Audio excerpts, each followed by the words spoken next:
Hey everyone, Kathy the Vegan Prepper, and today I have just like a few things on the docket, nothing like super major planned, but we are about to head off to IKEA. I've got to return some cushions that I bought that I thought would be perfect for this little like bench seat area in my boys' room, but it turns out that they are the perfect width, but they are like a couple inches too short, like on the depth of the seat, so I need to go ahead and return them. But we're going to return them and probably walk around the store because, of course, you have to walk around IKEA. It's one of the best stores in the universe. But anyway, after that, I have a dehydrating project I'm working on, which you guys will probably see. It's kind of like a sneak preview of something that I'm working on that hopefully will end up being really helpful to people. And yeah, I started my sourdough starter and got that going because I'm going to go ahead and make another batch of bread today. And yeah, just gotta go get my daughter dressed and then we're gonna head out and try to be there when it opens. We're gonna be maybe like 5 or 10 minutes after it opens, which is just easier, you know, crowd-wise. Yeah, super thrilling stuff. So if you're still here, welcome to a day in my life. Do-do-do-do-do-do, vegan prepper. Do-do-do-do-do-do, vegan prepper. Okay, so we are back from IKEA and I'm getting ready to empty out my dehydrator, and I'll talk a little bit about what exactly I am doing here and what this project is, like while I'm taking care of this stuff.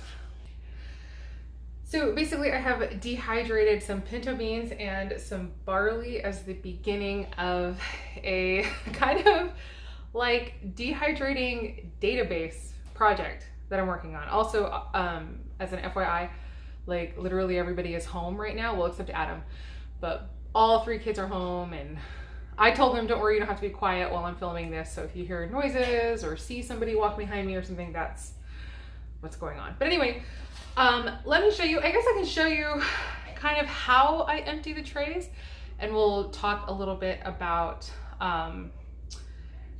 what I'm doing. Like I said, we were going to talk about. Let me switch the angle. Okay, so basically I just get a really big bowl typically that are about the size of the tray I'm using, so that it is easy just to sort of brush the stuff off of the tray into the bowl. And then I'm not having to think too much about spillage, even though there always is at least a little bit. There's my sourdough. Actually, the timer for mixing the sourdough is going to go off in about 3 minutes, so we're probably going to hear that. But yeah, this just makes it a little easier to get everything emptied. There's that. And so now there are the beans that got dehydrated. Oh my gosh, yeah, I'm really curious. This looks like it was originally 2 cups of pinto beans when it was first cooked, and it does not look like it is even close to that now. So we're gonna see kind of what the volume is, but I'm also measuring the weight, which is what I was talking about. This is gonna be almost like a dehydration database project. So we're gonna see if all of that is even gonna fit in here. And gosh, I'm slightly dubious. The cooked volume of the pinto beans was 5 cups. So let's see. So I have the weight of just the jar. I will put that on there, even though that's, but you know, I'm gonna take that off before I measure the weight. So now, these need to get conditioned, meaning, oh well, there goes the spillage. They need to sit in here for a couple days, just with the lid on. I'm gonna try to get the dust. That's all still good bean stuff.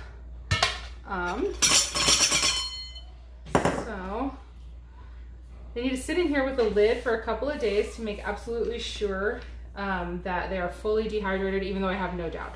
So the cooked or the dehydrated weight is 284 grams.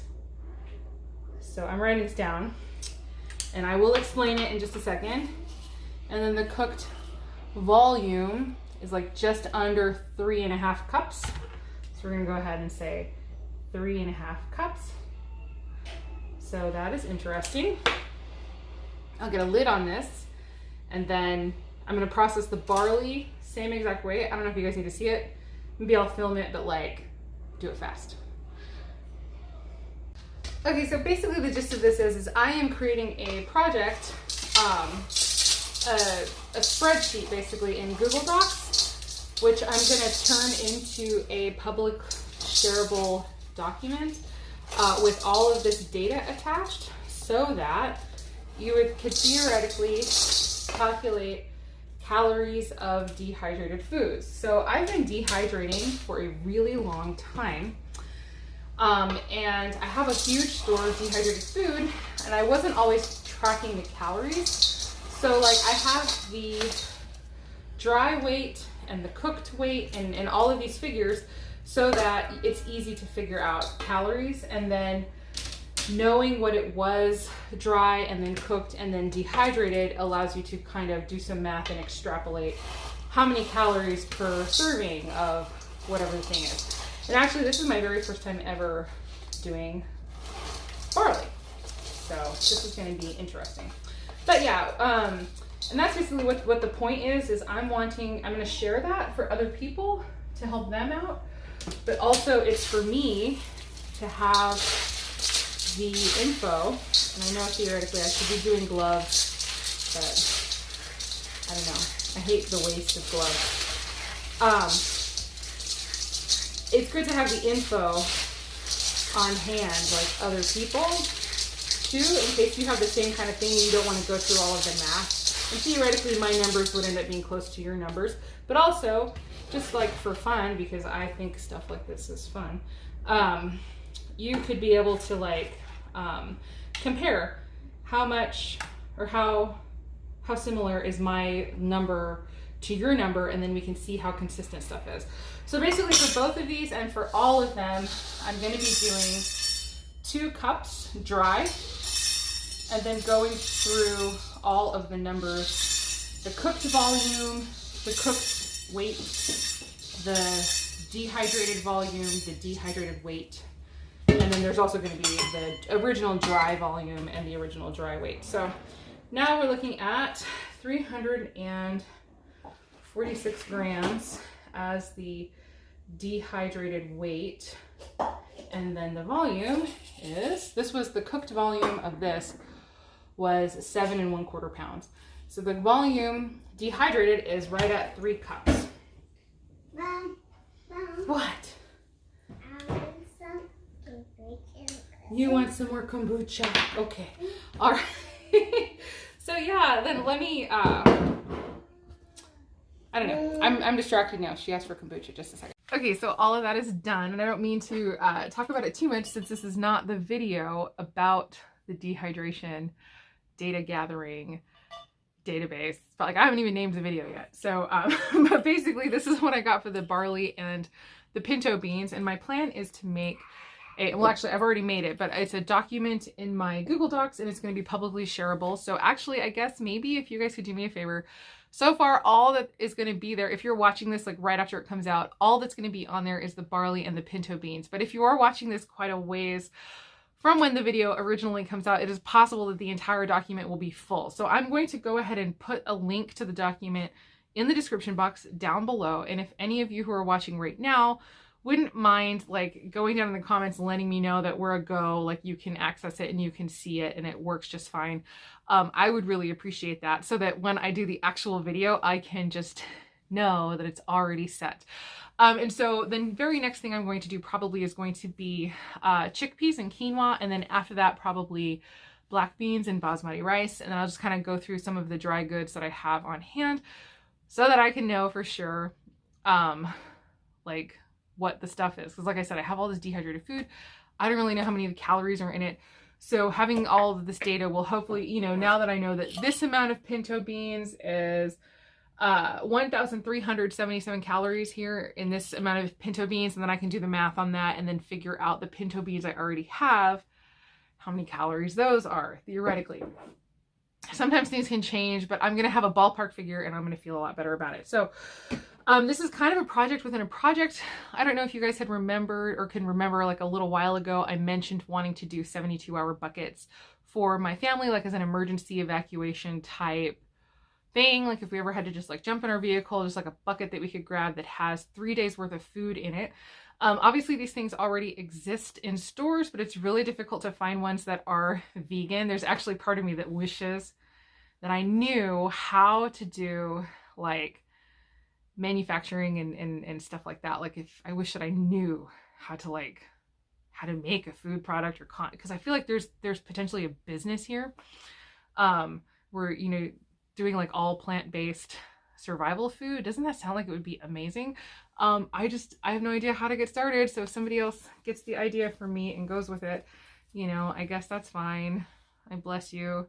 But you know, give me a little kickback every now and then. It's like that's fine with me. But anyway, so it's really hard though. Like one of the main challenges of this whole thing, because for our whole family, I can't remember the exact figure. It's something like 36,000 calories, I think, is what we need for all 5 of us for 3 full days of eating. And so I could technically make a bucket with 3 meals a day per person. I don't even know how many meals that's like. My husband was watching something, I can't remember what channel it was, but the guy was so funny. He was just going, he's like, yeah, I know this, and it would be, you know, I don't know, because I don't do math on camera. And he just kept talking, and it was like, oh my gosh, that is an amazing policy to adopt. No more math on camera. It's a super smart idea. So I think I'm not going to do it either. But, you know, I could do as many meals as we would need. But if the meals are not sufficient in calories, then that is not a 72-hour bucket. I don't know that it's 72 hours until I know the calories. So that is kind of what this is to get it to where I can actually utilize what I've already created and make my bucket. But one thing I have already learned, because I did get a start on it. So I basically filled one of these buckets badly, with very poorly packed. So, you know, I'm not perfect. I screw up all the time too. For anybody out there who feels like, I don't know, I get the impression from the comments that you guys think I have my stuff together. I really don't. So like I messed up. And I was trying to do it like less wasteful. Like Mylar bags are kind of wasteful, but the thing is they're like reusable over and over and over again. Like you just keep cutting. You just go down. And people say, cut this off. No, you don't. You seal it up here, like just barely. And then you can cut that off. You could probably get 2 or 3 seals above the thing before you even have to cut off the thing. Anyway, but I packaged them in little parchment paper portions. And each one of these, remember, I don't do math on camera, so it's half of 365. But 2 of those in this bag, and it takes up all this room, is 365 calories because they're based in pasta. And I'm realizing I can't make pasta part of an emergency kit. Maybe if it was bean pasta, because it would still actually have more nutrition, but these are all brown rice pasta. In my, like I'm smelling that fish taco seasoning I love so much. Because all of these, that's what they have inside as their seasoning, is the fish taco seasoning. But only 365 calories for that is, I mean, that's not enough. That's not even enough for 1 meal. Except for maybe sage, but that's the entire amount that's in there. So as a visual, sorry, I'm doing math on camera, which is, I'm going to pause it so I can do some math. Okay, so 6 cups of dry pasta, which is about a pound. Almost always a pound of pasta is about 6 cups. Almost always, unless you're talking about like spaghetti or orzo or something like that. I mean, most kind of shapes are about 6 cups per pound. And so that, at least for the brown rice pasta that I was using, 6 full cups was 1,600 calories. So this is interesting. The barley is exactly 3 cups here. It's like there's the 3 cup mark, and then here's the barley. So this is half of that. So this amount of pasta would be 800 calories. Right? Oh my gosh. See, math on it's bad. See, I need to adopt this policy. 800 calories, but this amount of barley is 1,457 calories. So 900 or 1,400. That is not quite double, but it's, or sorry, 800 or close to 1,500. Not quite double, but it's close to double the amount of calories in the same amount of space. So looking at being able to get eyes on calorie density of certain plant foods is another reason I'm really excited about getting this project done. Because now, yeah, I'm not going to waste my time with pasta in the emergency buckets. Sorry, I feel like I've been talking about this for way too long. Hopefully that is useful at all. But if you're trying to plan your own emergency buckets or emergency supplies from any kind of dehydrated food, this is what I'm hoping will be helpful to people.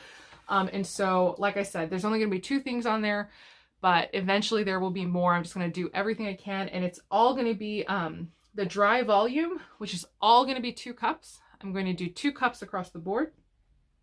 Dry weight, cooked volume, cooked weight, total calories, dehydrated volume, and then dehydrated weight are the columns that you're going to see there. And as an FYI, if there is an opportunity for me to calculate the calories from the dry weight, that's what I do, because I feel like that's going to end up being the most accurate, rather than trying to do like 2 cups of cooked quinoa or whatever.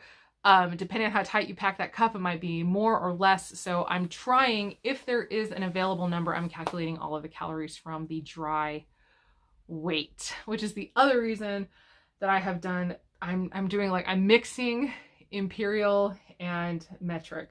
The weights are all in grams, but the measurements are in cups. I don't know. I just want to. So anyway, that is enough of that. Sorry, you guys. That is like so much time I did not want to spend. So the video itself is going to be a little bit more put together with kind of like some of my reasoning. And you can see too, like for instance, never mind, we're not going to talk about that anymore.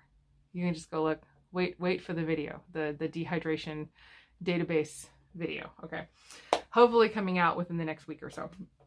So basically, and the reason I'm only doing 2 at a time is because I only have 2 instant pots. So I'm doing 2 cups of each thing in each instant pot, and then getting stuff dehydrated and whatnot. So anyway, the next thing I wanted to talk about briefly, not briefly, what am I saying briefly for? I know it's not going to be briefly, is the, like, I'm blown away by how sweet everyone has been over the Azure Standard Haul, and how I like lost all of that frozen food. So basically the gist of it is Gmail, the conversation view setting was on, and I didn't even know that setting existed.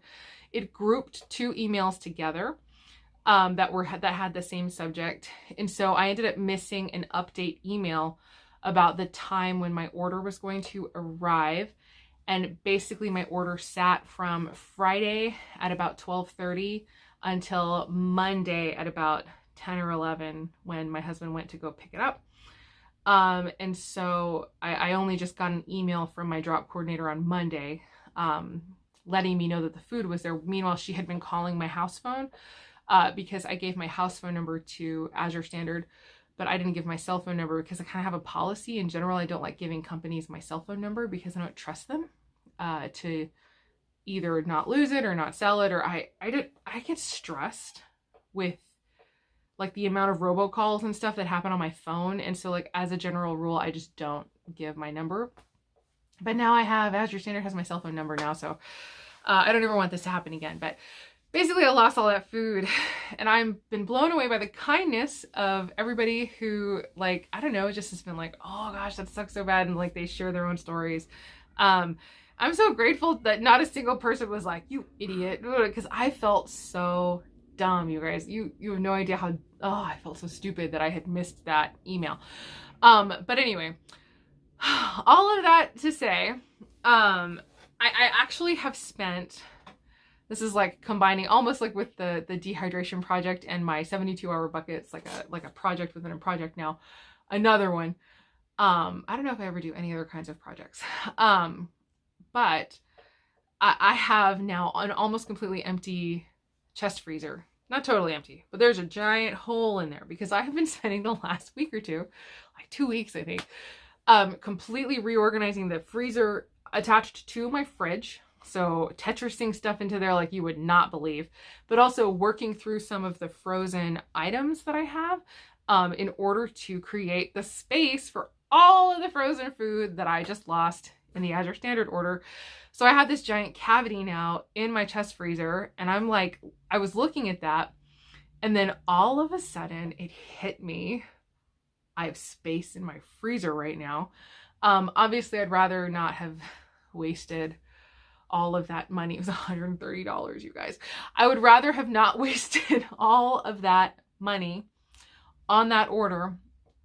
I would rather have that food, of course, but like one of my favorite quotes, and it might sound kind of bad, but I like the idea of it. And I actually had written it down, so I make sure I say it right. It was something like Rothschild, something Rothschild said it. The time to buy is when there's blood in the streets. And so that is specifically talking about like stocks and like making money. Basically, when there's a crisis, that's when you have opportunity. Crisis is the opportunity. And I don't like, obviously, the idea of there being like some horrible crisis or whatever, but I think about that like in my own life, like on a small personal scale. I always try to focus on something like that. So like now this crisis, what's the opportunity? There's an opportunity here. And so it finally just hit me with that big cavity in my freezer and like thoughts that I've had for a while. Acre Homestead is a channel I really love. I love her so much over there. I'm pretty sure her name is Becky. I'm blanking. Hopefully I didn't just get that wrong. But she does a ton of freezer cooking.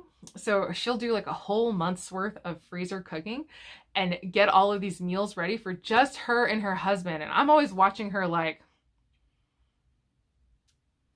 I feel stupid. Like people say, oh, I don't know how you do it all. I honestly don't know either. And honestly, I don't do it all. With her, like they work full time. And so she is amazing. And then there's also part of me that's like, you don't even have kids yet. So I am not trying to belittle what she does. She does amazing things. But yeah, imagine that. She'll probably like, if they ever do decide to have kids, no, not every couple is required to have children. I'm not saying that at all. But what I'm saying is like, if they ever do, she's probably going to like, people are going to be like offering to bring her food. She's like, nope, I've got like 3 months worth of food in my freezers already or whatever, like for when she gives birth and stuff. Like it'll be so funny. But anyway, I watched that and I'm amazed because, like way back in the day, like 10 or, oh man, 15 years ago, maybe even at this point, I got the book, The 30-Day Gourmet. And there was the, kind of the first spark of the idea of doing like 30 days worth of meals that you could just stick in your freezer and then pull them out and then shove them in your oven or whatever. And you would have food and not have to cook dinner for like a whole month. And that always really appealed to me. But like, number one, I never could seem to figure out how to actually get the work day accomplished because I have kids. Like so many kids. Not that doesn't mean that you can't get stuff done, but I'm just like there's a lot of work involved in that, but also just like me personally, like logistically, as organized and like logistical or whatever as I can look, I can get kind of overwhelmed. Like decision fatigue will set in. It's like I believe, like I've never been officially diagnosed, but I really do believe I have ADHD, and I'm not joking. Like I'm not being funny about that. I'm saying literally to you that I feel like I really do have that. Like I have every single symptom. And it gets to this point where I'm like, oh, I can't do it up, squirrel. Like I have to almost like I get to a certain point where my brain just detaches and goes to something else because I can no longer focus on this when it gets to be too much. However, I was thinking maybe I would start with like a week. So if you start small, and then you learn that, you can kind of build up and get to the thing that is more complicated. And so this is where crisis is opportunity. Like I said, I'm gonna bring it all together here. Many things all at once. So I have been doing intermittent fasting. I think I've mentioned it in another video. So I'm doing an 8-hour eating window now and a 16-hour fasting window. So my 8-hour eating window is every day from 8 o'clock to 4 o'clock, which means I am no longer eating dinner with my family. And yet I'm still responsible for cooking dinner every night. And last night I had a little moment where I was like, oh my gosh, like I could see myself. It's like, oh man, I could theoretically, if it was just me, not that I don't want to have my family, but just in general, like, I don't know, I just had this moment where I was like, I could never cook dinner again for the rest of my life. I could just be totally 100% free in the evenings. And it just hit me like this glorious possibility. And I was like, yeah, I still need to make dinner for my family though. So I still have to make dinner. And now it's interesting because I'm not tasting anything. So it's like really testing me as a cook. Like really, I cook mainly by smell anyway. But yeah, it's really testing. And I'm just telling everybody at this point too, like, sorry, I'm not tasting it. So if it needs anything, just put it in there. And sometimes I can use kind of tested recipes and it's fine. But anyway, sorry, I'm getting off topic like I do. Then all of a sudden, this morning is when I connected all of those dots and I realized, oh, this is the opportunity in my crisis. I lost all that food, but my freezer is empty. I could make some meals for my freezer, maybe an entire week's worth of meals. So I also have, and this is not ideal, I need to figure out another solution, but I'm going to start where I am. I have a whole bunch of aluminum, like 9x13 aluminum containers. Oh my gosh, you guys. There's like a red-headed woodpecker or something out my door. Let me see. I'm going to turn this off.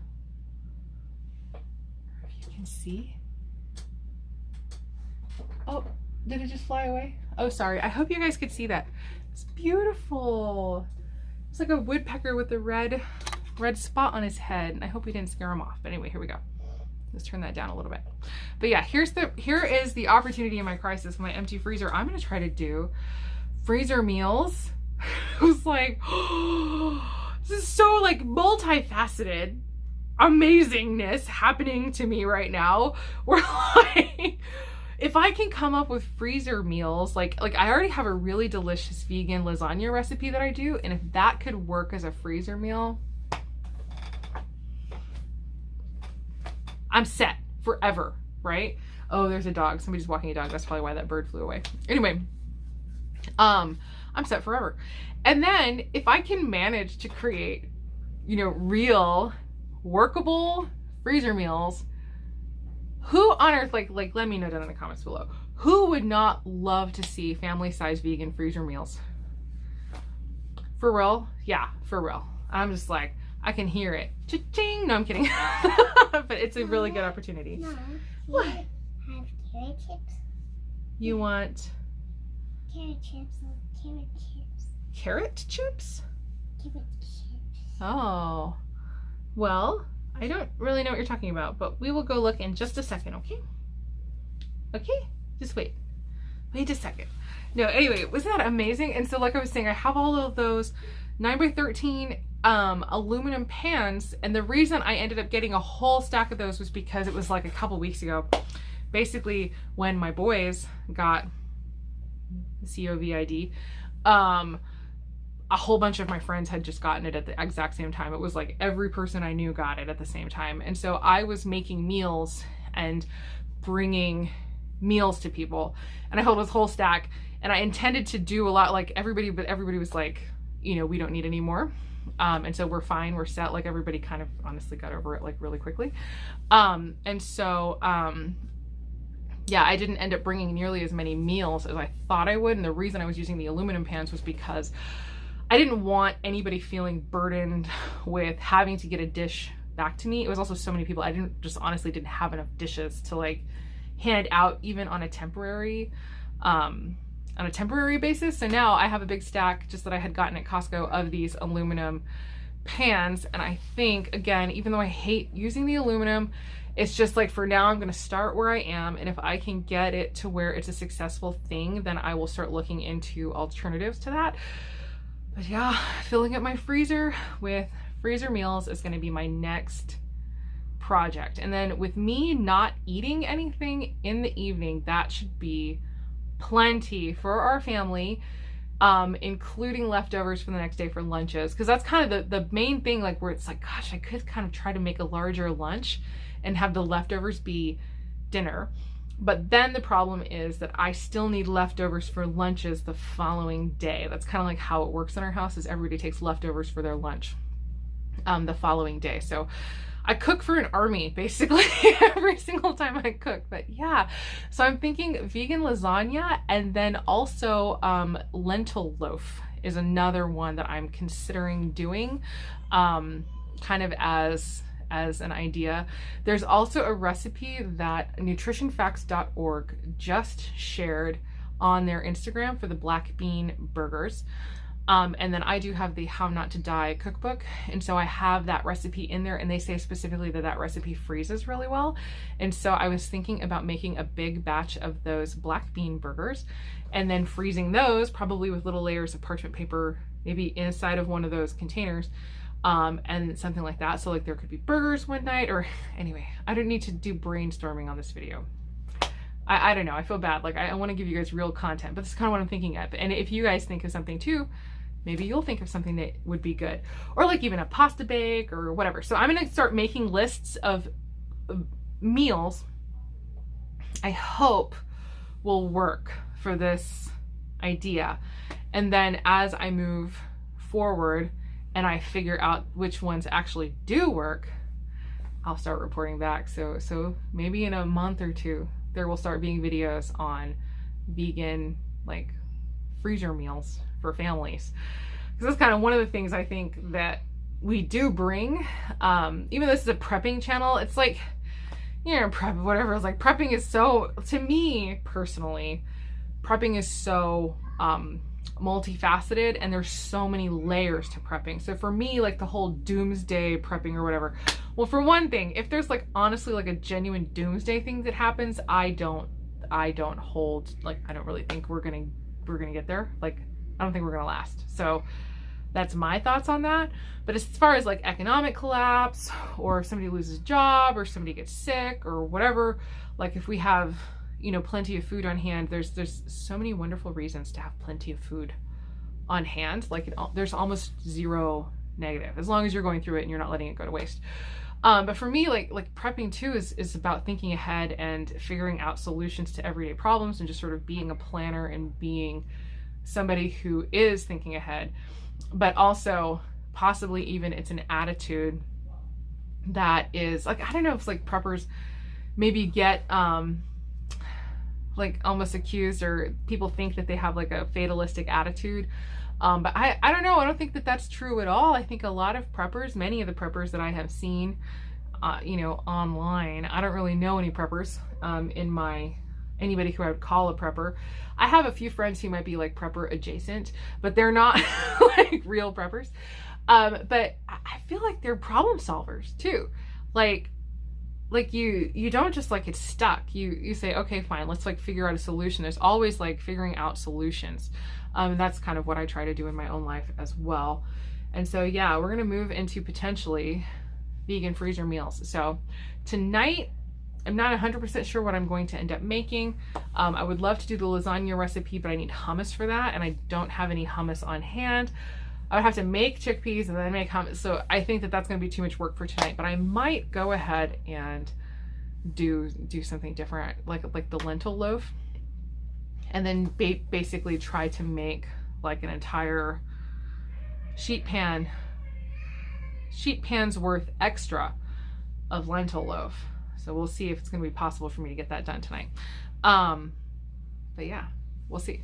Anyway, I guess that's going to be it. I'm going to wrap it up. So this ended up being almost more of a vlog than a day in my life. But yeah, we have a lot to think about. Intermittent fasting is going great, by the way. I'm finally dropping weight, like consistently just dropping weight. So that is majorly exciting to me. Like, oh my gosh, it feels like the key, like the thing I've been looking for this whole time. Like, because I know that there's tons of people who are like, you've been vegan for almost 4 years, why are you still fat? It's like, I know, and I don't know. You know? So it's like the intermittent fasting seems to be really unlocking it. So the more success I have, the more I'm going to share about it. So anyway, I guess I'm really grateful to all of you, especially anybody who is still listening. That was really long. Hopefully it was useful and helpful to anyone, giving anybody ideas. Let me know in the comments down below anything that you have to say about any of that. And I guess I'm gonna head out. So as always, I hope the rest of your day is good and your life stays wonderful. I really mean that. See you guys later. Bye.